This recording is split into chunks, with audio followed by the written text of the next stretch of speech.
ఒకసారి ఇతను ఏం మాట్లాడుతున్నారో చూసేయండి, తర్వాత మాట్లాడుకుందాం.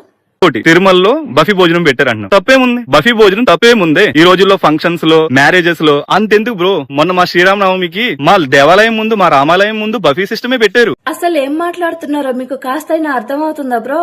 మీ బంధువుల పెళ్లిళ్లోనూ, మీ వీధిలో ఉన్న రామాలయం దగ్గర జరిగే అన్నదానంలోనూ బఫెట్ పెట్టారని, తిరుమల లాంటి పుణ్యక్షేత్రంలో జరిగే అన్నదానంలో కూడా బఫెట్ పెడితే తప్పేంటి అని మాట్లాడుతున్నారు చూసావా?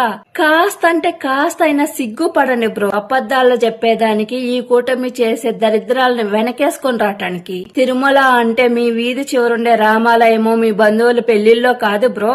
తిరుమలకంటూ ఒక ప్రాముఖ్యత ఉంది, ఒక స్థల పురాణం ఉంది. ఈ కూటమి వచ్చినప్పటి నుంచి తిరుమల పవిత్రతకి భంగం కలుగుతున్నా కూడా సరే దాన్ని క్వశ్చన్ చేయకుండా సమర్థిస్తూ వస్తున్నారు చూసినావా?